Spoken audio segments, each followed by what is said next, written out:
Kozhikode medical കോളേജിൽ മരുന്നുക്ഷാമം രൂക്ഷമാണ്. ഈ വിഷയത്തിൽ ഇപ്പോൾ UDF പ്രതിഷേധം ശക്തമാക്കുന്നു. പ്രതിഷേധം ശക്തമാക്കുന്നതിൻ്റെ ഭാഗമായി അവിടുത്തെ സിറ്റിംഗ് MPയും UDF സ്ഥാനാർത്ഥിയുമായ MK രാഘവൻ വലിയ സമരത്തിലേക്ക് പോകുകയാണ്. സത്യാഗ്രഹം അനുഷ്ഠിക്കുന്നുവെന്നാണ് മനസ്സിലാക്കുന്നത്. സിനോജ് തോമസ് ചേരുന്നു കൂടുതൽ വിവരങ്ങളുമായി. സിനോജ്, കോഴിക്കോട് മെഡിക്കൽ കോളേജിലെ മരുന്നുക്ഷാമം UDF ഒരു പ്രചരണ വിഷയമാക്കുന്നു എന്ന് മാത്രമല്ല പ്രതിഷേധത്തിന് ഒരുങ്ങുകയാണ്. ശക്തമായ പ്രതിഷേധത്തിനുള്ള സാധ്യതയാണോ? കാരണം ജനങ്ങളിലേക്ക് നേരിട്ടെത്താൻ സാധ്യതയുള്ള ഒരു വിഷയമാണ് മരുന്നുമായി ബന്ധപ്പെട്ട കാര്യം. അത്ര വലിയ രൂക്ഷമാണോ കോഴിക്കോട് മെഡിക്കൽ കോളേജിലെ മരുന്നുക്ഷാമം?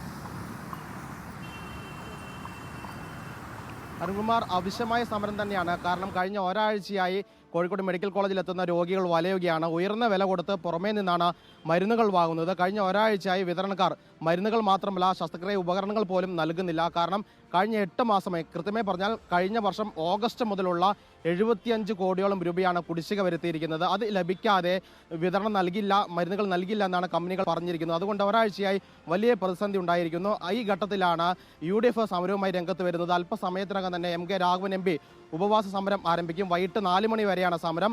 MK മുനീർ MLA ആണ് ഈ സമരം ഉദ്ഘാടനം ചെയ്യുന്നത്. 10 മണിയോടുകൂടി തന്നെ മുസ്ലിം യൂത്ത് ലീഗിന്റെ ഒരു മാർച്ചും മെഡിക്കൽ കോളേജിലേക്കുണ്ട്. അതേസമയം ഈ പ്രശ്നം എങ്ങനെയെങ്കിലും പരിഹരിക്കാൻ വേണ്ടി മെഡിക്കൽ കോളേജിന്റെ സൂപ്രണ്ട് ഒരു അടിയന്തര യോഗം വിളിച്ചിട്ടുണ്ട്. മരുന്ന് വിതരണ കമ്പനി വിതരണക്കാരുമായി ഇന്ന് 11 മണിക്ക് യോഗം വിളിക്കുന്നുണ്ട്. മെഡിക്കൽ കോളേജ് അധികൃതർ പറയുന്നത് മെഡിക്കൽ കോളേജിന് സർക്കാർ 180 കോടി രൂപയോളം നൽകാനുണ്ട്. അതായത് രോഗികൾക്ക് പല സ്കീമുകളിലായി ആരോഗ്യ ഇൻഷുറൻസ് പദ്ധതി പോലുള്ള സ്കീമുകളിൽ സൗജന്യമായി മരുന്നും സേവനം നൽകിയതുമായി ബന്ധപ്പെട്ട് 180 കോടി രൂപയോളം ലഭിക്കാനുണ്ട് സർക്കാരിൽ നിന്ന്. അത് ലഭിച്ചാൽ മാത്രമേ ഈ വിതരണക്കാരുടെ കുടിശ്ശിക നൽകാൻ കഴിയുകയുള്ളൂ എന്നാണ് മെഡിക്കൽ കോളേജ് അധികൃതർ പറയുന്നത്. 2 ദിവസം മുൻപ് ജില്ലാ കളക്ടറും യോഗം വിളിച്ചിരുന്നു. പക്ഷേ അതിലൊന്നും തന്നെ ഒരു സമവായത്തിൽ എത്താൻ വേണ്ടി സാധിച്ചില്ല. പക്ഷേ ഏറ്റവും ദുരിതത്തിലാകുന്ന പാവപ്പെട്ട രോഗികളാണ്. മലപ്പുറം, വയനാട് ജില്ലകളിൽ നിന്ന് ഉൾപ്പെടെ ആദിവാസികളായ രോഗികൾ ഉൾപ്പെടെ കോഴിക്കോട് മെഡിക്കൽ കോളേജിനെ ആശ്രയിക്കുന്നതാണ്. അവർക്ക് ക്യാൻസർ രോഗികൾ, ഡയാലിസിസ് രോഗികളൊക്കെ തന്നെ ഉണ്ട്. അവരൊക്കെ തന്നെ പുറമേ നിന്ന് മരുന്ന് വാങ്ങിയാണ് ചികിത്സ തേടുന്നത്. വലിയ സാമ്പത്തിക പ്രതിസന്ധി ഈ പാവപ്പെട്ട രോഗികൾക്കുണ്ടാകുന്നു. ഈ ഘട്ടത്തിലാണ് UDF സമരവുമായി മുന്നോട്ട് പോകുന്നത്. അല്പസമയത്തിനകം തന്നെ സമരം ആരംഭിക്കും. അരുൺകുമാർ.